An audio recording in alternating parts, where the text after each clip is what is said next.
কামে হয় কিন্তু উন্নয়নমূলক কামতকৈ আৰু ওপৰত এইটো বড়ো সাহিত্য সভাৰ আমাৰ খালবাৰী জিলাৰ অফিচ আগৰ পৰাই ইয়াত আছে কিন্তু এই অফিচটো ভালকৈ নিৰ্মাণ কৰিব নোৱাৰাৰ কাৰণে আমাৰ বড়ো সাহিত্য সভাৰ চালবাৰী ডিষ্ট্ৰিক্ট কমিটিয়ে বিভিন্ন কাম কাজবিলাক অসুবিধা পাই আছিলে আমি এই বছৰ বিটিআৰৰ 6খন ডিষ্ট্ৰিক্টত 6খন 50 লাখৰ অফিচ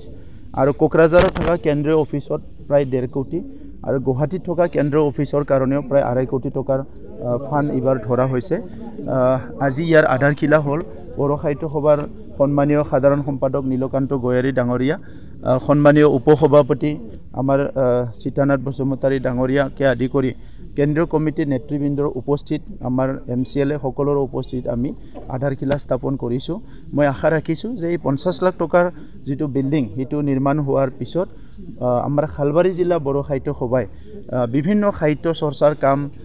কিতাপ পত্ৰ লিখনিৰ কাম চলি থাকে সেমিনাৰ আদি কৰি এইবিলাক খুব সুন্দৰকৈ চলি যাব আৰু এই কামত উপস্থিত হ'বলৈ পাই নিজকে মই আনন্দিত হৈছোঁ কাৰণ আমি LP স্কুলত পঢ়াৰ পৰা LP স্কুলৰ দিনৰ পৰা বড়ো সাহিত্য সভাৰ লগত জড়িত আছোঁ ME স্কুলৰ সময়ত আমি ভলেণ্টাৰ্ছ হৈছোঁ যেতিয়া বড়ো সাহিত্য সভা আৰু বড়ো সাহিত্য সভা বড়ো জনগোষ্ঠীৰ এইটো সবচে হাইয়েষ্ট বডি গাৰ্জেন বডি বুলি ধৰা হয় গতিকে বড়ো সাহিত্য সভাৰ ওপৰত আমাৰ কোনো কি কয় আনকণ্ডিশ্যনেল ৰেছপেক্ট আৰু লাভ সকলো বড়ো সকলৰ এনি টাইম থাকে গতিকে বড়ো সাহিত্য সভাৰ কাৰণে আজি বড়ো ভাষা সাহিত্য সংস্কৃতি আমাৰ সব আজি অস্তিত্ব জীয়াই আছে গতিকে বড়ো সাহিত্য সভাৰ অনাগত দিনতো বড়ো সাহিত্য সভাৰ যিকোনো কামত আমি যি কিঞ্চিত হেল্প কৰিব পাৰোঁ সদায় কৰি যাম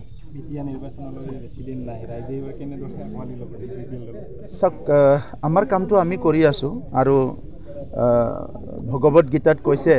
প্ৰভু শ্ৰীকৃষ্ণই যে নিজৰ কৰ্মটো কৰি যোৱা ফলটো মই মোৰ ওপৰত এৰি দিয়া গতিকে ফলৰ কাৰণে চিন্তা কৰা নাই 5 বছৰ 17 বছৰত শান্তি আনিব পৰা নাই 5 বছৰত শান্তি আহিল 50 বছৰত অশান্তি আছিলে এই 5 বছৰত শান্তি আহিল ইয়াতকৈ আৰু মূলধন মোক একো নালাগে আমাক একো নালাগে সেইটোৱে ডাঙৰ মূলধন বড়োলেণ্ডৰ মানুহ সদায় শান্তিত থাকক সেইটোৱে আমি বিচাৰোঁ আৰু জাতি ভেদাভেদ সমাজ ভেদাভেদ ধৰ্ম ভেদাভেদ এইবিলাক যাতে কোনো ৰাজনীতিক কাৰণত ৰিপিট নহয় এই কথাটোকে মই সবকে অনুৰোধ কৰিম সকলোৰে দায়িত্ব আছে পৃথিৱীখনত ইফালে আনফালে সদায় গৰম হৈ আছে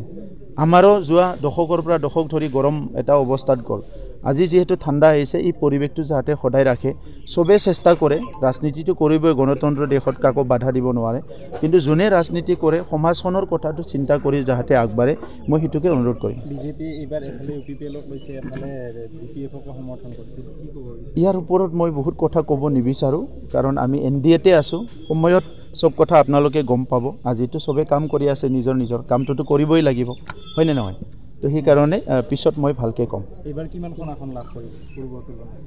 চাওক আপোনালোকে খুব ভালকে জানে মোক বহুত ইণ্টাৰভিউ কৰিলে মই আগৰ পৰাই কৈ আছোঁ যিটো বস্তু পাব্লিকৰ হাতত আছে সেইটো মই এনেই কৈ দিয়াটো ভাল নহয় গণতন্ত্ৰ দেশত ৰাইজৰ ওপৰত কিছুমান কথা এৰি দিব লাগে গতিকে ভোট দিয়ক জিকাওক তাৰ পিছত কম সংখ্যাগৰিষ্ঠতা পাব বুলি ভাবেনে আপুনি এতিয়ালৈকে পৰিৱেশ বহুত ভাল আৰু আমি বিচাৰাতকৈ বহুত বেছি ৰাইজে মৰম দিছে সবে আহিছে কথা পাতিছে সো জাতি জনগোষ্ঠী সব ভালকৈ মানে এটা পৰিৱেশত সবে আগবাঢ়ি আছে সেইকাৰণে মই ভাবিছোঁ যে UPPL দলক খুব ভালকৈ একচেপ্ট কৰিছে আগ্ৰামা মহিলাৰ কি হ'ব ডোনাল্ড ট্ৰাম্পৰ দৰে প্ৰচাৰ চলোৱা আৰম্ভ কৰিছে তেখেতৰ প্ৰতি মোৰ শুভেচ্ছা থাকিব দাদা হিচাপে সদায়